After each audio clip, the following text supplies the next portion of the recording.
Maharaj, we welcome you to our Bhaktivedanta classes. Thank you so much. Okay, can we begin? Yes, Maharaj. Okay. Om Jnanatimirandasya Gyananjana Shalakaya Chaksurunmilitan Yena Tasmai Shri Gurave Namaha.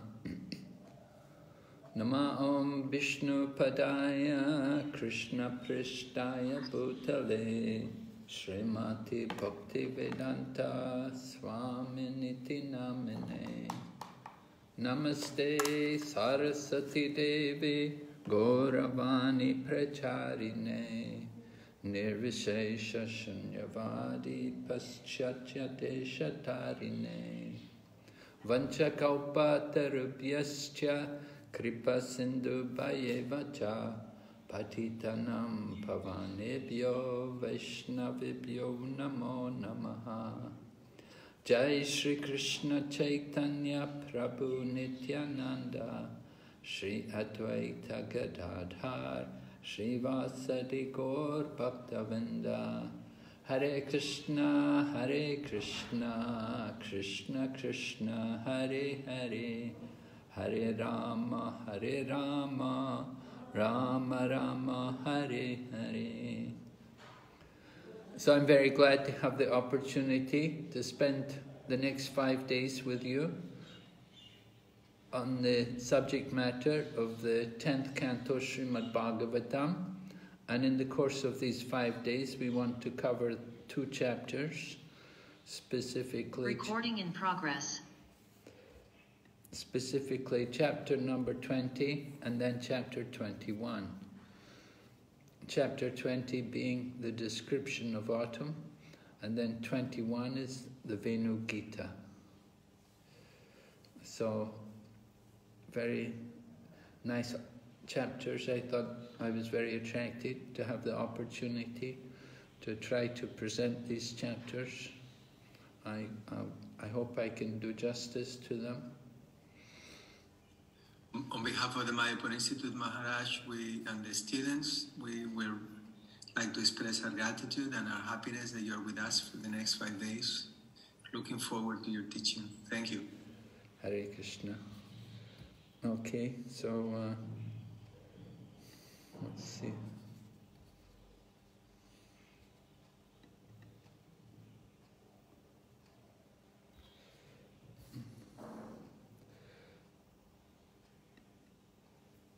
All right, so the rainy season and autumn in Vṛndāvana, chapter number 20.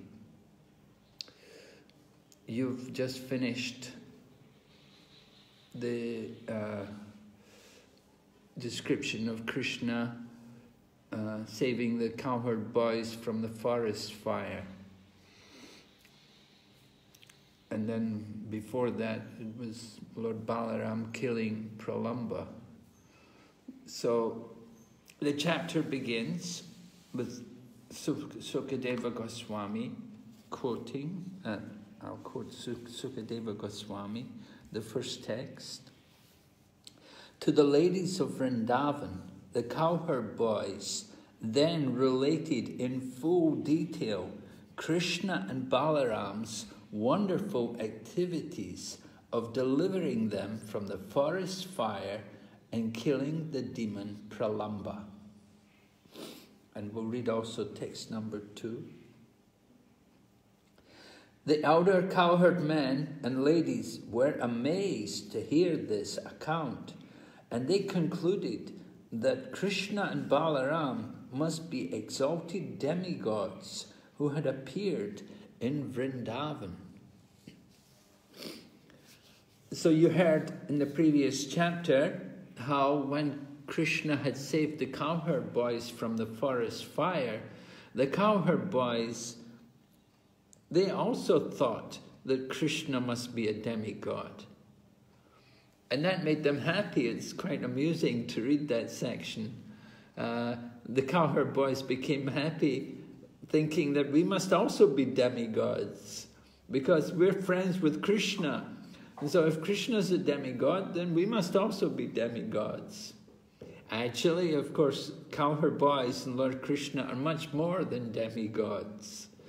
But this is the pastime that the cowherd boys enjoyed, this thinking that if Krishna's he must be a demigod because he could swallow the forest fire. And so we must also be demigods because we're his good friends. And then when the cowherd boys told the elderly people in Vṛndāvana about what had happened and how Lord Kṛṣṇa had saved them from the forest fire and how Lord Balaram had killed Pralambasur, then they also thought that Kṛṣṇa and Balaram must be demigods who have appeared in Vṛndāvana. So this is part of the humor of the Bhagavatam. Of course, Kṛṣṇa and Balaram are not just ordinary demigods, but they're the supreme Lord of the whole cosmic creation. They're the supreme in the universe and all the creation. So this is a connection from the previous chapter. The cowherd boys are explaining like this about what happened in the previous chapter. So you can see how it's like we're going through seasons here, this section of the Bhagavatam.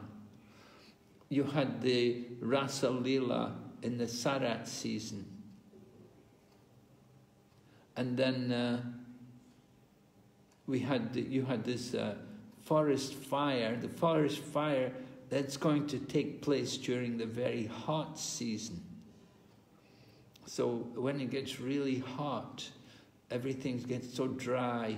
Those of you who've spent time in Vṛndāvana, you'll know in the summertime, when it's very hot, it's very dry.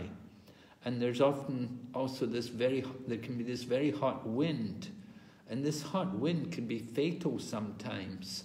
That people who are there in Vṛndāvana, elderly people, if they have any lung problem, if they're not careful and they breathe that hot air, it can take away their life. So the hot air produces some friction in the forests of Vṛndāvana, and because it's very dry, and so we know the bamboo forests are there, and the bamboo leaves, they can easily catch fire.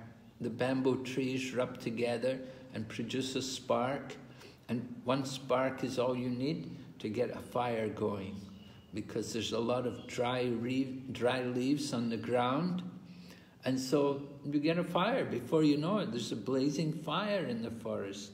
And this is what happened with Kṛṣṇa and Balaram and the cowherd boys. But because Lord Kṛṣṇa is the Supreme Lord, it's not a big problem for him. And he just told the cowherd boys, close your eyes, and he swallowed the fire.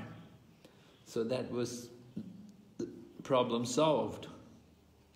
But we can appreciate, okay, this is a very hot season, and after the very hot season, we know how it builds up, it gets hotter and hotter, and we're going to hear like that, and we're going to come to the rainy season. It's going to be described to us now in the very next verse.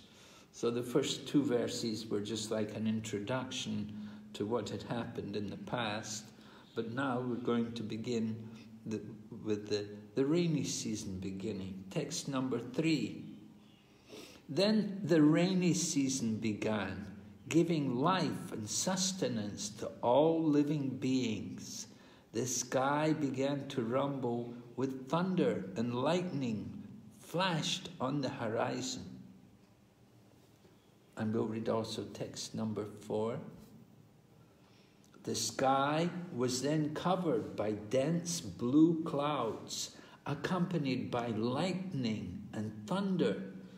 Thus the sky and its natural illumination were covered in the same way that the spirit soul is covered by the 3 modes of material nature. So this is the beginning of the description of the rainy season. we know how it happens when you're in this part of the world, how suddenly it becomes cloudy and you get rumbling of thunder, and sometimes also lightning also will be there. The loud crack of lightning as it goes through the sky. So the rainy season is described here, giving sustenance to all living beings, because as it gets so hot, it becomes unbearable. But then when the rain comes, then it's like the source of life for everyone, because you're all you're in so much difficulty with the heat, trying to tolerate the extreme heat and the dryness, which is especially the nature of Vṛndāvana there, can be very dry. So these verses are described also in the book called The Light of the Bhagavad. It's Srila Prabhupada in the year 1961. 61 means like 5 years before he even went to America. He was living here, he was living in Vṛndāvana, and he was thinking to go to Japan because there was an opportunity, there was going to be some kind of conference taking place. And Srila Prabhupada was inspired to present this scene, which is described here in this chapter. And he wanted to get pictures, illustrations drawn for each of the different verses. So he wrote his purports on these different verses, and you can find them in the Light of the Bhagavad book. The Light of the Bhagavad book was brought out, it was the 1980s when the book actually came out. And it was produced by His Holiness Tamal Kṛṣṇa Goswami, under his direction anyway. They did it in Hong Kong, and they hired a Chinese artist to do illustrations for each of the pictures. So Prabhupada's purports, in the course of presenting these different verses today and tomorrow and next day, we'll be looking at some of the verses from some of the purports from the Light of the Bhagavad. Because the Light of the Bhagavad is actually, it's the same verses, but Prabhupada is, here in this chapter, Light of this description of autumn, these purports are done by Hridayananda Maharaj, assisted by Gopīs Prabhu. And sometimes they quote Kṛṣṇa book, and sometimes they simply say Prabhupada said, but it will be interesting also to look at Prabhupada's purports as they're presented in the Light of the Bhagavad. Sometimes I will also show you some of the pictures which were also done, which to illustrate these different verses. It's nice to see. As we say, one picture is worth many, many, many words. All right, so this first section describing the lightning, and in the purport here we say lightning is compared to the mode of goodness. The mode of goodness, lightning. Yes, because lightning brings light. We can actually see vision. We need light. The Vedas say, tamasima joktir gama. Right? Come to the light. Don't stay in the darkness. So lightning is compared to the mode of goodness. It's like the flash of light. Just like you get a flash of light. Sometimes in our brain, we're not sure what to do, and then you get a flash. You get some inspiration. So lightning is like that. It's compared here to the mode of goodness. And thunder is compared to the mode of passion. Because thunder is the rumbling of the clouds, right? The thunder is like the rumbling of the clouds.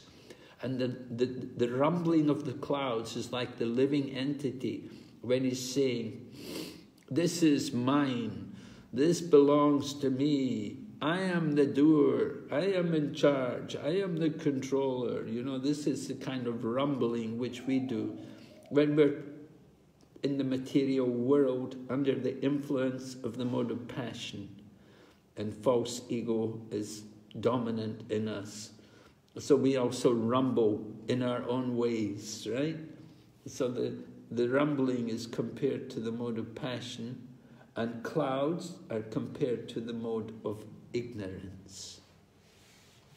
The clouds, the mode of ignorance, because with clouds, the light is covered up. The light of the sun or the light of the moon is covered by the clouds. We know in the rainy season, when the clouds come, the clouds are very dark, and they stop all the light from coming through. It becomes very dark due to the influence of the clouds. So, we say, Kṛṣṇa Surya Sama, Maya Haya Andhakar. Kṛṣṇa is like the sun, and Maya is like darkness. So this darkness of ignorance, this is the clouds compared to the mode of ignorance. And the sky, the whole sky, the pure sky, that is the absolute truth. That is compared to the absolute truth.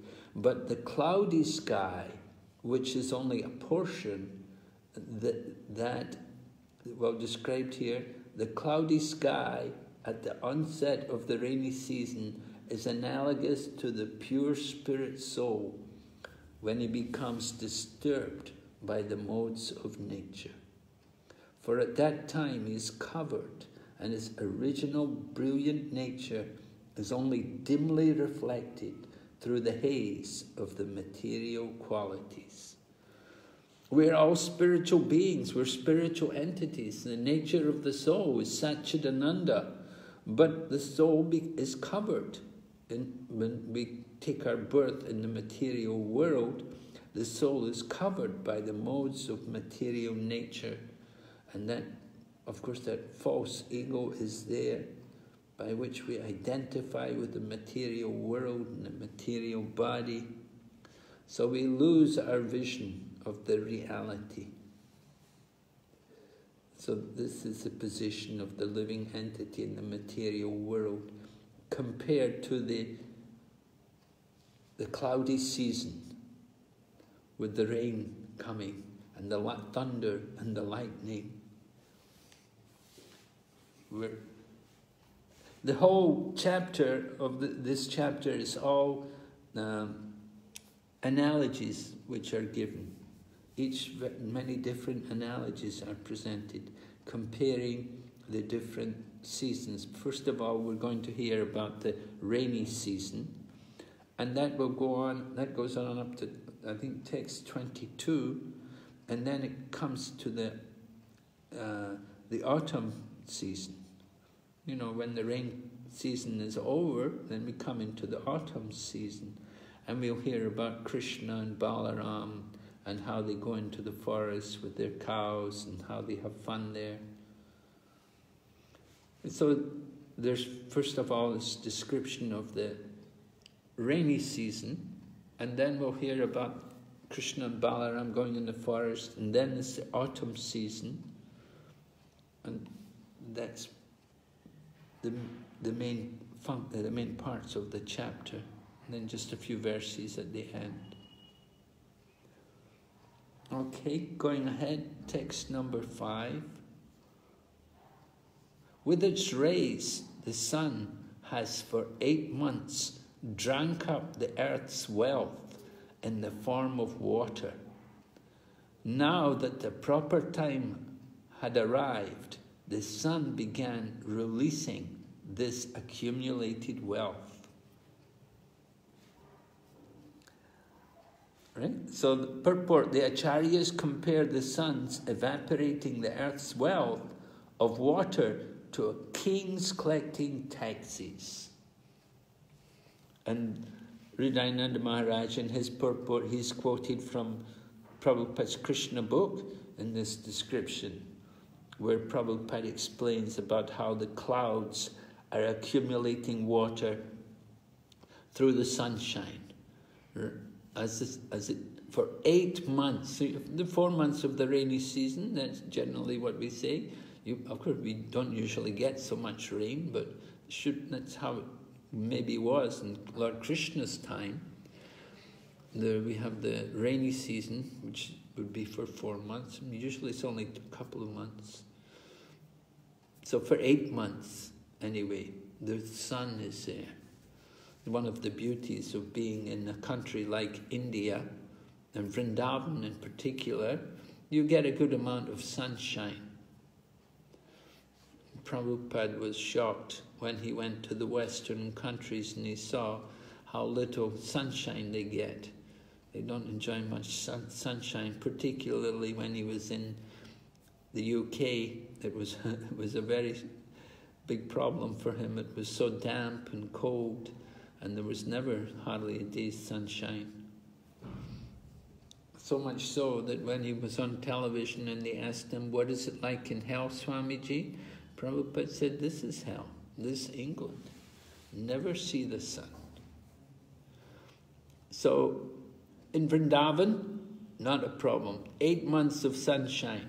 But it's a problem in another way. The problem is that the sun is evaporating all the water. Although they get good rain in the rainy season, that rain is gradually all dries up. Dries up means it's absorbed by the sun. And of course, water is so important for the irrigation, for the earth, for all the plants, for the cows. The cows drink so much water every day. Nanda Maharaj has so many cows. And Vṛndāvana had so many cows. How to give them all water? You need to have a good rainfall. So Srila Prabhupada describes how the clouds are accumulating water, and gradually the whole place becomes very dry. And these clouds taking the water, evaporating the water, it's compared to the government taking taxes from the citizens. In India, of course, as in other countries also, they have a lot of taxes. Income tax, and sales tax, and land tax, and the road tax, and you have so many taxes. Actually, I remember I used to preach in India. I was doing life membership for some time in Srila Prabhupada's time, and they used to say, because I would go to meet different business people, and so people told me that if we would pay all of the taxes which the government have for us, we would never have any money at all, because they have so many taxes. So the idea is the government's supposed to take the taxes, and they're supposed to, of course, use it to do good things to help the citizens. The idea is that you give money to the government, and the government are supposed to make nice arrangements for the care of the citizens. So similarly, the sun is absorbing the water from the land, and when the time comes for the land, or for the people, for the farmers and so on, then the clouds are ready to give water. Then, of course, that's the rainy season. When it comes time, the appropriate time in the year, when the rains start, and they're meant to give back all the water which has been taken away. So this taxation is compared to the sun's drawing water from the earth. When there is again need of water on the surface of the globe, the same sunshine converts the water into clouds and distributes it all over the globe. So it's one of the wonders of nature that Lord Kṛṣṇa could create the universal, the planetary system in such a way that the clouds will evaporate the water. You have the water in the ocean, which is salty, But then, when it's evaporated into the clouds, then it's pure water, no more salt. And the clouds, somehow, they're able to float up in the sky. How do they're full of so much water. How can they stay up in the sky? Who is supporting the clouds? They must be so heavy, carrying so much water. This is the wonders of nature. So anyone who looks at nature and they can see how much how these things are going on, then they should understand how there's some very great intelligence there, and not only intelligence but also organization to put all of these things into practice in nature. And of course, these materialistic people, atheistic people, they say, oh, it's all by chance. There's no God in charge. But anyone who looks at nature and looks at nature in the proper manner, then they can see there must be some intelligent personality behind this world. So scientific creation, when we look at the world, you can see there's creation. It's not just evolution. It's not just by chance. I was reading Bhaktivedanta Prabhu's comments on Srimad Bhagavatam in the second canto, because in the second canto, where it begins about contemplating the universal form. So in contemplating the universal form, he points out that when you look at everything which is there within the universe and how it's all presented there as in a form, you can understand there must be some intelligence there. It's not just a chance. And he said, scientists and big scholars, philosophers, they don't design, when it comes to their own house, they don't just let it all happen by chance. Oh, my house, yeah, it was just by chance, everything just came about. It was all just designed by chance. And he said also, their salaries are not by chance. When they go for a job and they work, let's see what Kṛṣṇa, let's see what chance happens, what chance provides for me. I'll take whatever chance arranges for me for my salary. No, they're very clear how much money they want and what place they're going to live in and these things. They talk about chance, but when it comes to actually living by their philosophy, nobody can do it. This is a fact. You see the same thing with the Mayavadis, the impersonalists. They talk about impersonalism, but they're very expert in being personal and enjoying the material world. They talk that life has no meaning, but they still enjoy so many things. So they have a philosophy, but they don't practice it. But in Krishna consciousness, we see Bhakti Yoga is not only a philosophy, but it's a way of life. And we live according to the philosophy. We apply the principles in our own life. Any comments or questions so far?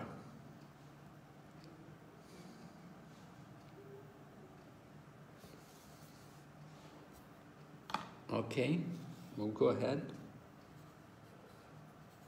Text number 6. Flashing with lightning, great clouds were shaken and swept about by fierce winds. Just like merciful persons, the clouds gave their lives for the pleasure of the world.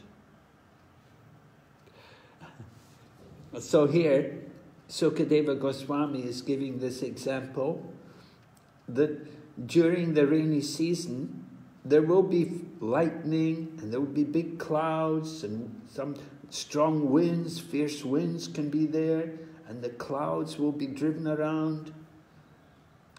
So these clouds, they of course, they poured their rain onto the land for the pleasure of the world. So they're giving their lives. The cloud, of course, they're giving up all the water which they're carrying for the pleasure of the earth planet, and for all the inhabitants on the earth. They're all relieved to get the water. So Sukadeva Goswami says, just like merciful persons, the clouds give their life for the pleasure of this world. We know in the Srimad Bhagavatam, we read about Rantidev.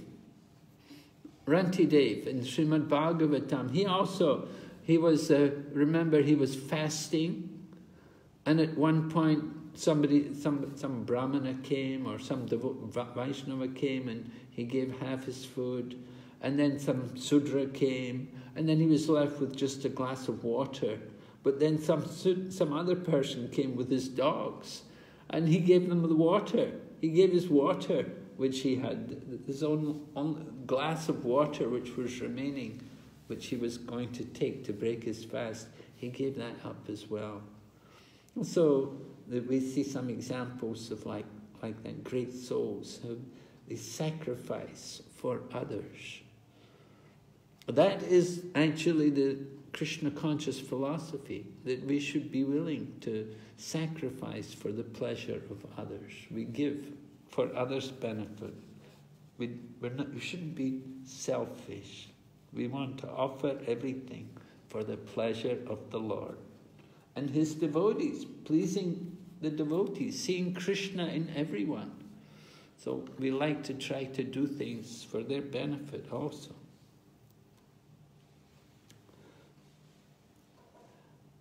Reading from the purport, just as great compassionate personalities sometimes give their lives or wealth for the happiness of society, the rain clouds poured down their rain upon the parched earth. Although the clouds were thus dissipated, they freely provided rainfall for the happiness of the earth. Of course, we have many examples in our scriptures of great souls who sacrificed their lives for others. Would some of the devotees, maybe some of you would like to suggest something? Who can you think, who had this mood to give their life for others?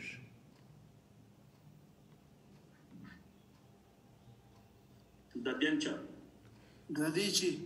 Dadichi, yes, right, very good. Dadichi, that's right. That's a nice example to give. Dadichi, that Indra had approached Dadichi because Indra had originally requested Lord Narayan to kill Vritasura for him, but Lord Narayan said, no, I'm not going to kill him. You have to kill him yourself. And Lord Narayan told him, you could go to Dadichi, and he's very austere, and his body is full of great power because of all the tapasya he's done. And if he will give you the bones from his body, then you can make a weapon which can kill Vritasura. So Indra had to go to Dadichi and request Dadichi to give his body. And Dadichi, of course,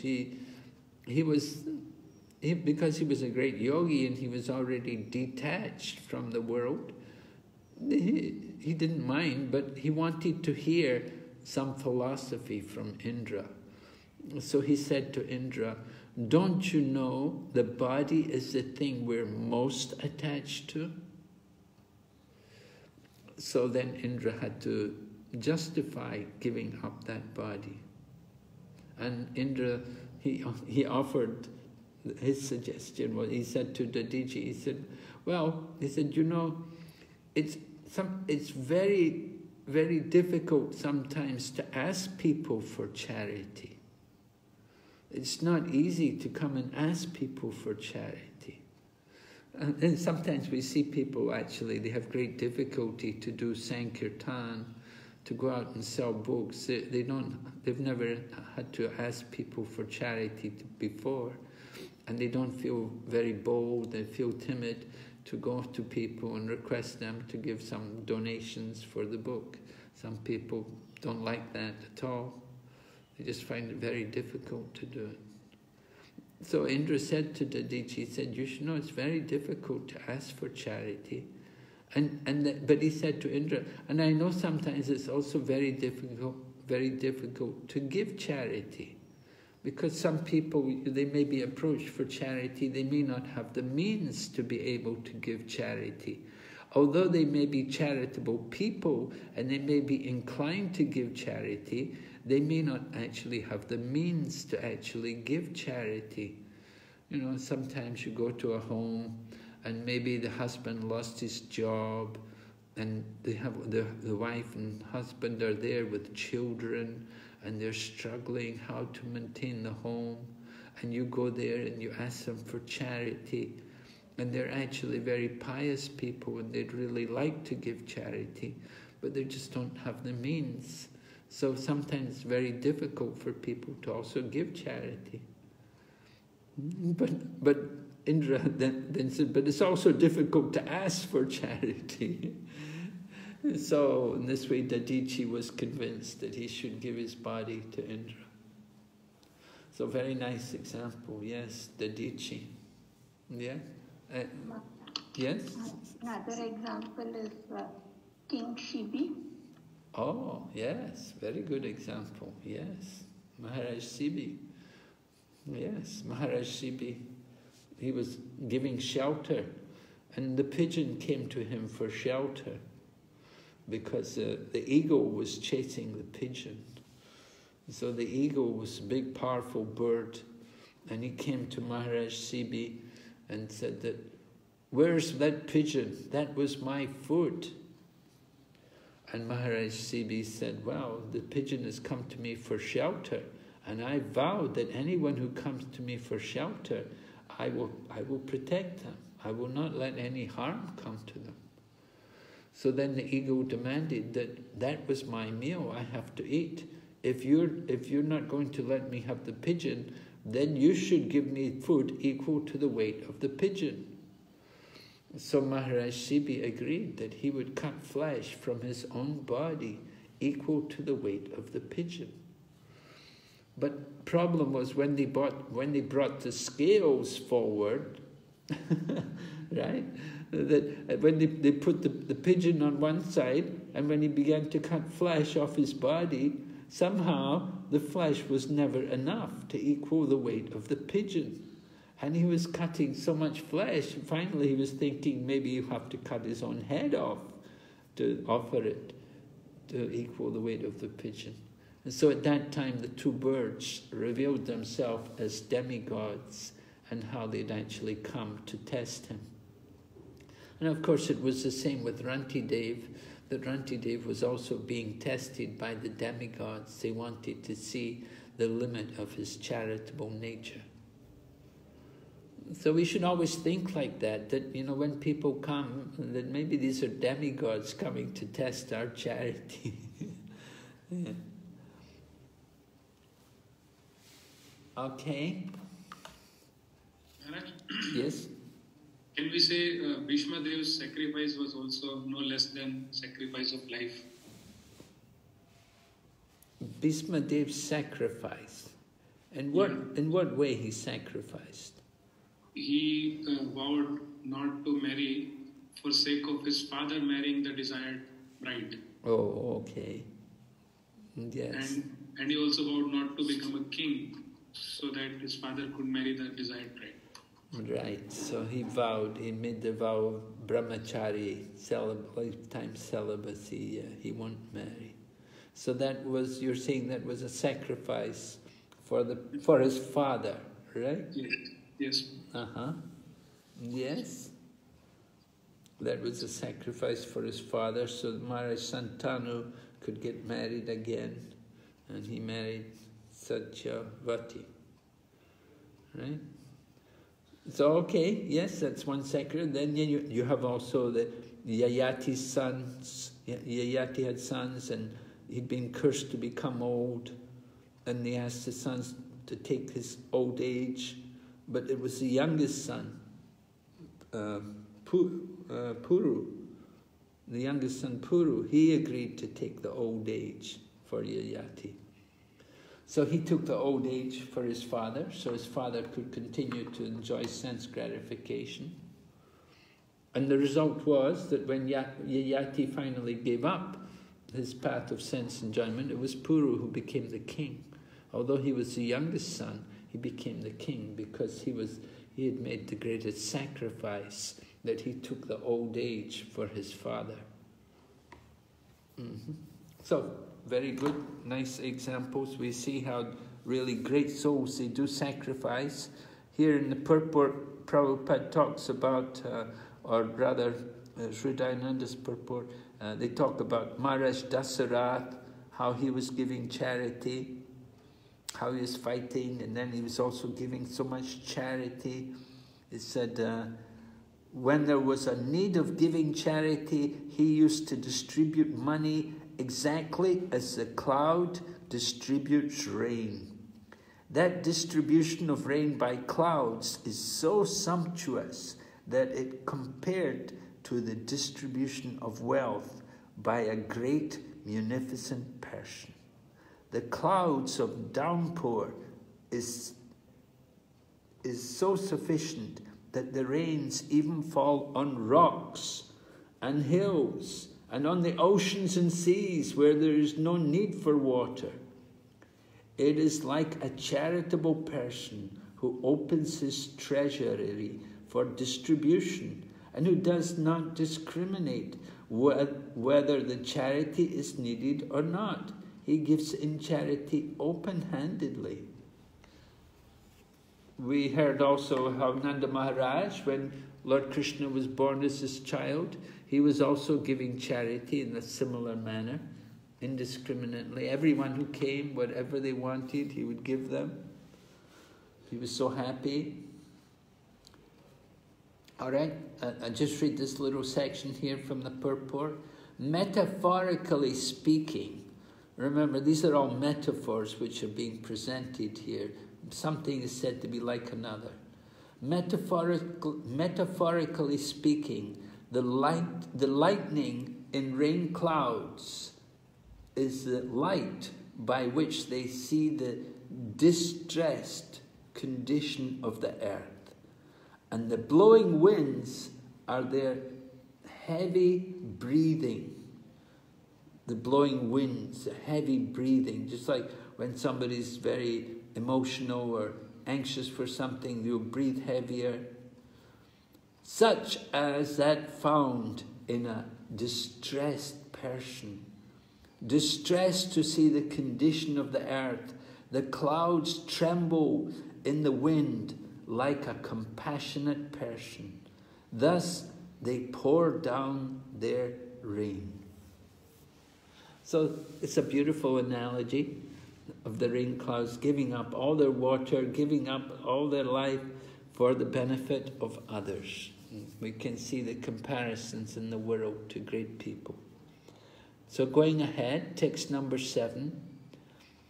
The earth had been emaciated by the summer heat, but she became fully nourished again when moistened by the God of rain. Thus the earth was like a person whose body had been emaciated by austerities, undergone for a material purpose, but who again became fully nourished when he achieved the fruit of those austerities. All right, so we have seen also examples of personalities doing this kind of thing, doing austerities and body becoming emaciated, particularly in Srimad Bhagavatam, the example of Hiranyakashipu is there, how he did his austerities, and he was standing on his tiptoes and all of his flesh was eaten away by ants, but somehow he was keeping his life air within the body, within the bones.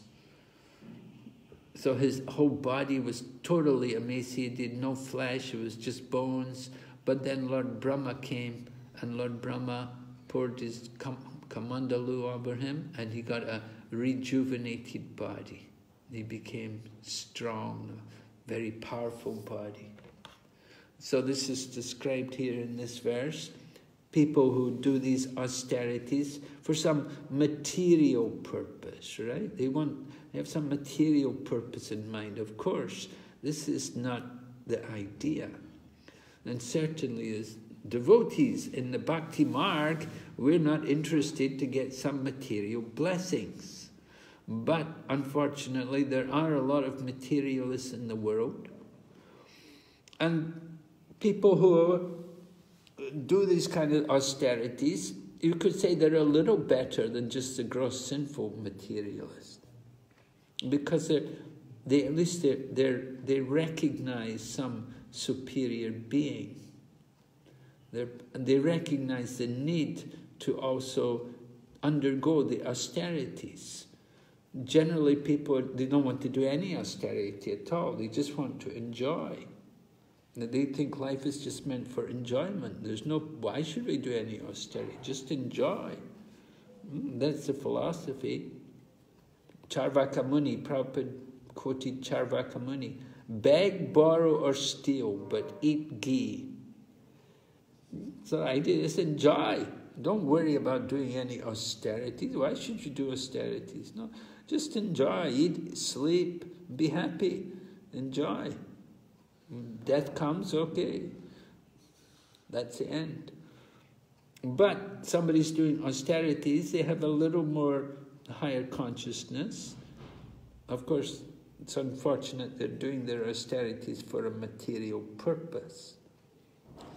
So in the purport we read, sometimes when a country is subjugated by an undesirable government, persons and parties undergo severe penances and austerities to get control of the government. And when they attain control, they flourish by giving themselves generous salaries. This also is like the flourishing of the earth in the rainy season. Actually, one should undergo austerities and penances only to achieve spiritual happiness. In the Srimad Bhagavatam, it is recommended that tapasya or austerities should be accepted for realizing the Supreme Lord. By accepting austerity in devotional service, one regains his spiritual life. As soon as one regains his spiritual life, he enjoys unlimited spiritual bliss. So we read in Srimad Bhagavatam about the importance of doing austerity. Prabhupada particularly was fond of quoting the verse by Lord Rishabdev, where Lord Rishabdev is speaking to his sons. Right? Who can tell me that verse?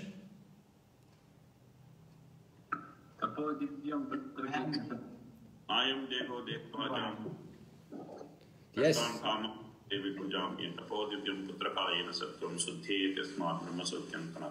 Right, thank you, Prabhu. Yes, very nice, right.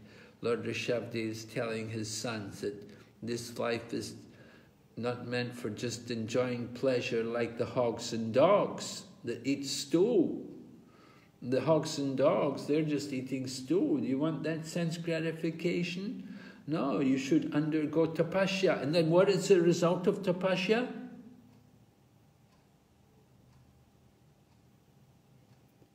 Spiritual bliss. Brahma Saukyam. Spiritual bliss. Yes. Eternal bliss, eternal Brahma Saukyam. To get that Brahma Saukyam, of course, we have to purify ourselves. First, there's purification. By doing tapasya, we get purification. And with that purification, then we can go on to taste the Brahma Saukyam, the spiritual pleasure. So this is the process. So as devotees in our Krishna consciousness movement, are you able to do any tapasya? What tapasya do you do? Anybody? Are you doing any? Chant Hare Krishna Mantra. Chant Hare, that's a tapasya for you?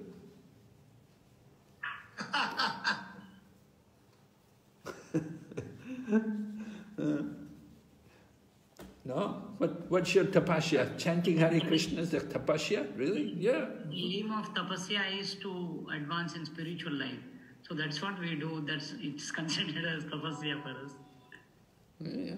Depends how much, how much time, how much effort you make to chant Hare Krishna, Of course, if you do more chanting, you could say, yeah, great tapasya, more tapasya.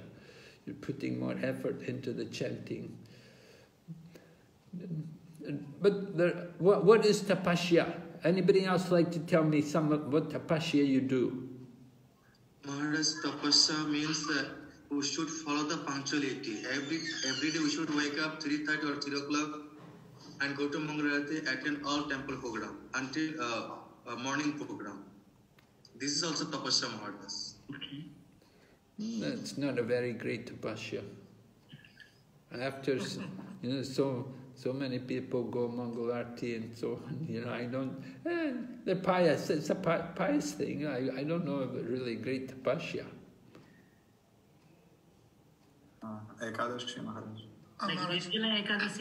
Yes, generally we think of Ekadasi, that Ekadasi can be a tapasya. Definitely there should be some vow there that Ekadasi, either you not taking grains, not taking any, minimizing our eating on that day, and increasing our chanting and hearing. Ekadasi, it's a day to increase our chanting and hearing and minimize our eating and sleeping. So that's one kind of tapasya. Maharaj, according to Bhagavad Gita, being satisfied is the tapasya of the mind. Yes. That's a really tough one. Ah, yes. Very good. That's a good one. To be satisfied. But yes? In one lecture, Prabhupada says that one man should be satisfied with one woman and one woman should be satisfied with one man. This is tapasya. Really? That's interesting. Well, we'll come up to this. This is going to be discussed more. This is coming up in this chapter. We'll hear about one man, one woman.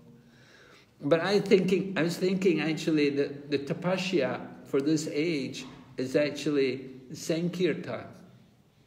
To go out and preach and distribute the mercy of Lord Chaitanya in the mood of Lord Nityananda. Just as Lord Nityananda approached Jagai and Madhai. That is the real austerity. To give Kṛṣṇa consciousness to others.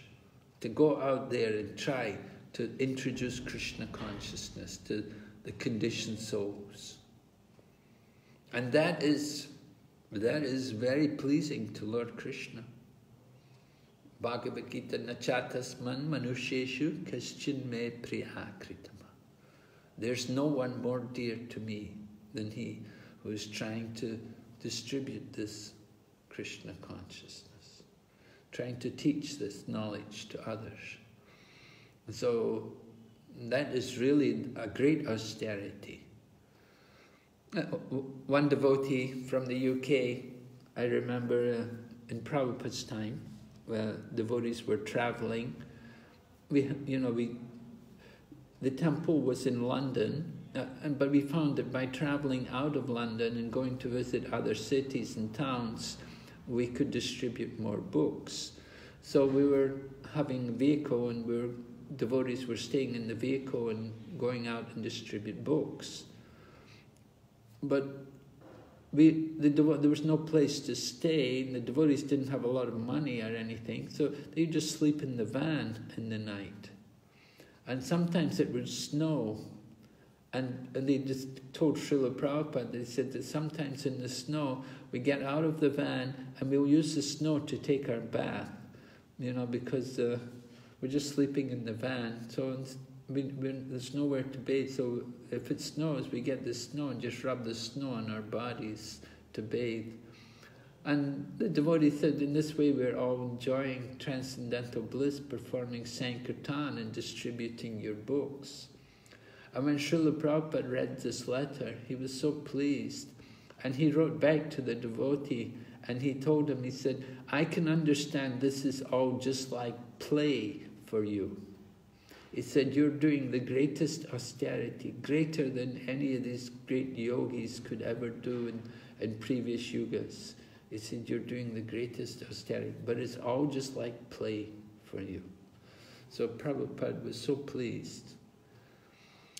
Prabhupada always, he liked to get letters which were pleasing. If somebody wrote to him complaining, it was not pleasant for him. And Prabhupada described that. He said, this is the neophyte tendency, when people are complaining. They're always complaining, fault-finding, complaining about this and that. But when we would write to Prabhupada and glorify devotees and glorify the activity, then Prabhupada would feel so happy. He liked to get good news naturally. It's a natural thing. So austerity it should be accepted to realize Kṛṣṇa. And so we do these kind of austerities. It's for our purification. Okay, going ahead, text number 8. In the evening, twilight, during the rainy season, the darkness allowed the glowworms, but not the stars, to shine forth.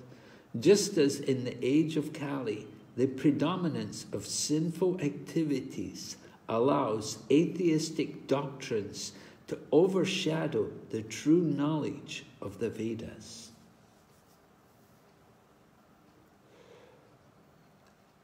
So Prabhupada talks about the age of Kali.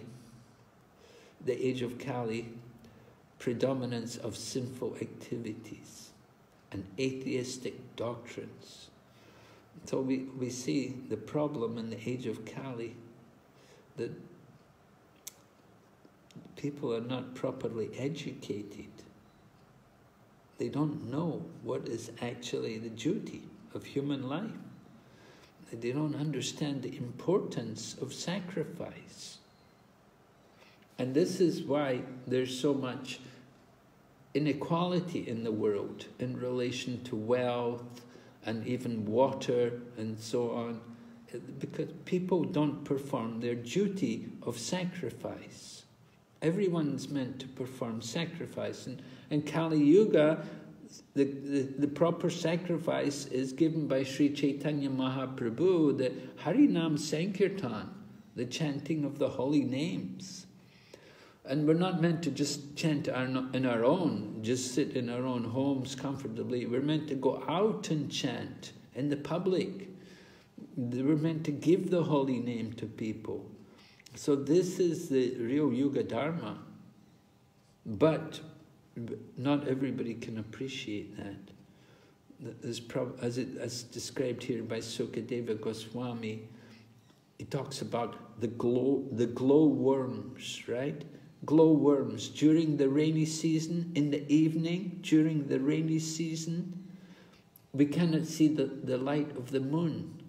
Why not? Because there's so many clouds in the sky, so many rain clouds in the sky, so that the light of the moon is blocked, and instead we just see the light from some glowworms are there. And we're thinking, oh, this is the light, the glowworms. And we don't see the stars, you can't see the moon or anything. You can only see the light of the glowworms. And so the age of Kali, we get all of these different atheistic doctrines which overshadow the true knowledge. Very difficult preaching in the age of Kali. But at the same time, very wonderful, right? Because simply by chanting the holy name, you can get all perfection. So reading from the purport a little here, I've marked some of the sections. Similarly, in the age of Kali, persons who are atheists or miscreants become very prominently visible, whereas persons who are actually following the Vedic principles for spiritual emancipation are practically obscured. This age, Kali Yuga, is compared to the cloudy season of the living entities. In this age, real knowledge is covered by the influence of the material advancement of civilization. We should understand this more carefully. Real knowledge is covered by the influence of material civilization, covered by the influence of material advancement, right? What's it? By the advancement of materialism, or okay, the influence of the material advancement of civilization. Material advancement of civilization. Real knowledge has been covered over it. Would someone like to give some examples of this? I will begin, maybe. I'll give one first of all. I was thinking one of the things which we think is important today, and of course it's important, material advancement.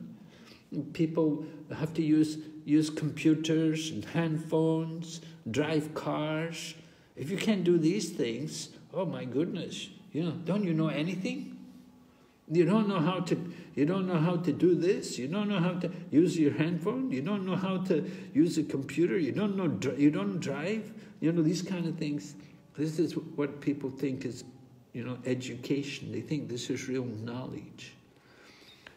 If you go, I was shocked. I went to USA, many years ago now. I went to USA when I was a young devotee, and I saw how everyone drives there.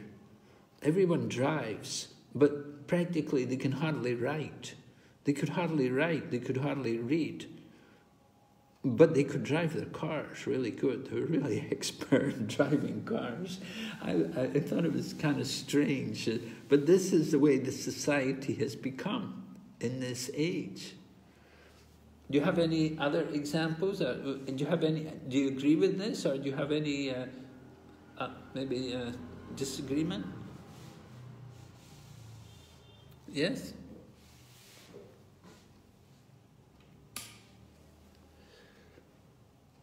Everybody quiet? Okay. Especially nowadays we see that people don't know how to maintain relationships. Human relationships have become intolerable. Even though they can handle technological gadgets, but they can't handle other human beings. Yes, that's a very good point, Prabhu. Thank you for bringing that up.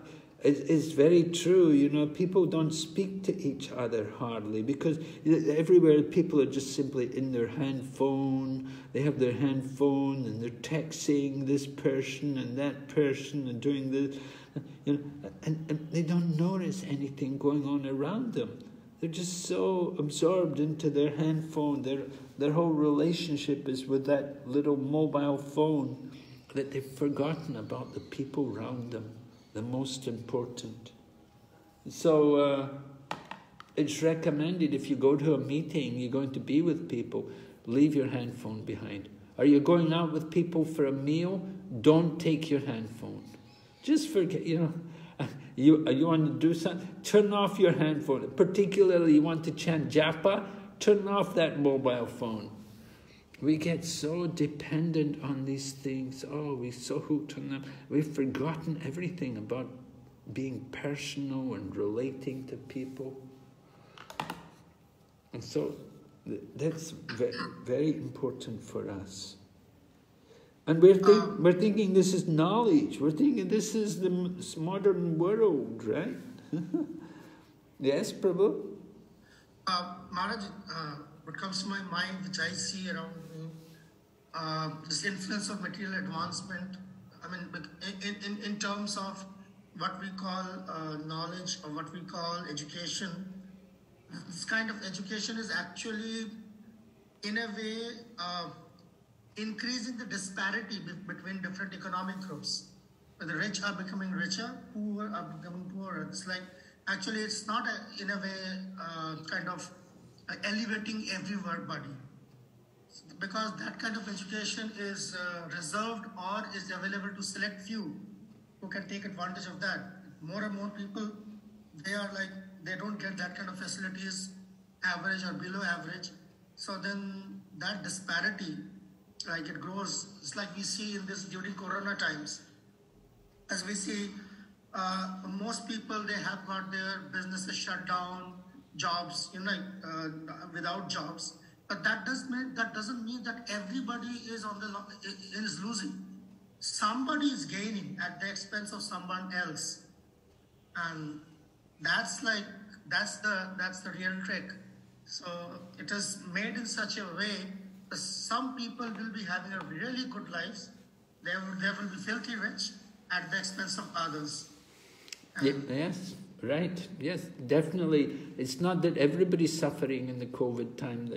The doctors are doing good business, and the vaccine people are doing very big business, and the pharmacy shops also, they're doing a lot. They're selling a lot of drugs, a lot of things for fevers and so on.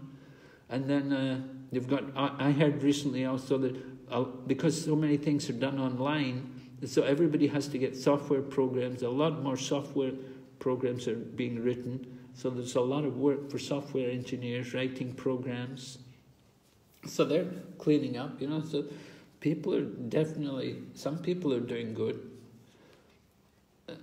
My godbrother told me, he said, whenever there's an economic crash, when the economy collapses, he says that's when they sell more of the most expensive cars.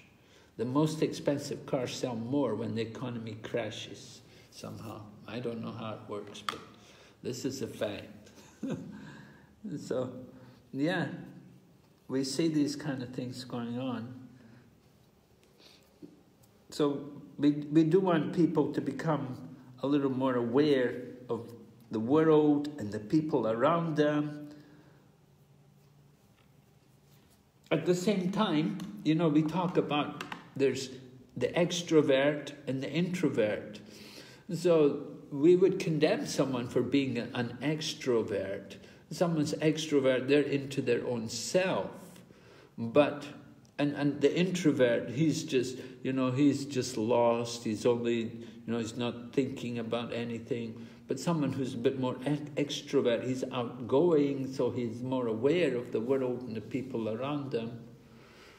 We usually would appreciate more, somebody's introspective. He's an introvert, he's introspective, he's thinking about life, he's more reserved and controlled.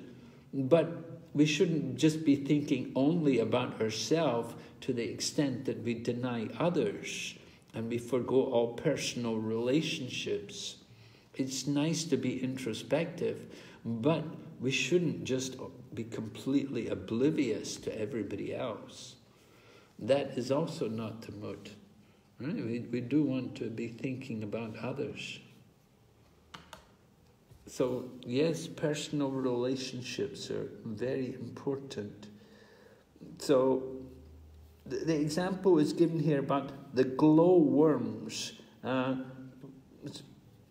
the purport it writes, the cheap mental speculators, atheists, and manufacturers of so-called religious principles become prominent like the glowworms. So we did see people, who were really not Vedic, who were like atheists and pseudo-religious people, how they do become prominent. They can become quite prominent. Of course, Mayavadis are all atheists practically because they're preaching we're all God. So they're all atheists, and they're all offenders to the... But they're very prominent. There's so many big Mayavadis. And there's so many people also, mental speculators, big professors and scholars, big speculators. They come up with their theories about the origin of the world. And then people manufacture religious principles. Manufacturing religious principles. Just like there was one famous sadhu in Bengal, he told people, it's all right to eat fish. Fish is the fruit of the sea. So that kind of thing, you know, manufacturing religious... And then they talk about Daridra Narayan Seva, that God is a poor man, that when you serve the poor man, you're serving God. So Lord Narayan has become a poor man, he's become a beggar in the street. These are some examples of manufacturing religious principles. Can you think of some others? Maharaj, breaking the 4 regulative principles is considered progressive. Considered progressive for who? Who says this?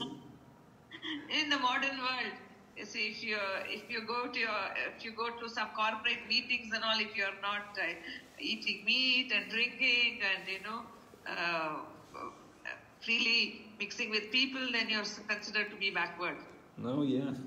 Really, it's got like... I know in China it's like that. They told me in China that if you smoke a lot and drink a lot, you'll get a job. People will love you.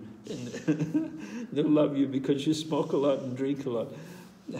But if you don't do these things, you're really you're going to have trouble. So people have to do these kind of things just to make it in the material world. Is it worth it? We should always consider, is it really worth it? So the purpose is people should learn to take advantage of the actual luminaries of the sky, the sun, the moon and stars, instead of the glowworm's light. Actually, the glowworms cannot give any light in the darkness of night, as clouds sometimes clear even in the rainy season, and sometimes the moon, stars and sun become visible. So even in this Kali Yuga, there are sometimes advantages. Haribol, there's advantages of the Kali Yuga. Yes, we need to always remember the advantages. And of course the advantage is Param Vijayate Sri Kṛṣṇa Sankirtan. That Kale Doshani De Rajan Ashtihe Eko Mahadguna Kirtanad Eva Krishnasya Mukta Sangha Param Brajat. That although this age of Kali is an ocean of faults, there's one good thing about it. And that one good thing is that simply by chanting the holy name, one can get all perfection. And that perfection, of course, is to get out of this world of birth and death, to get free from it, right?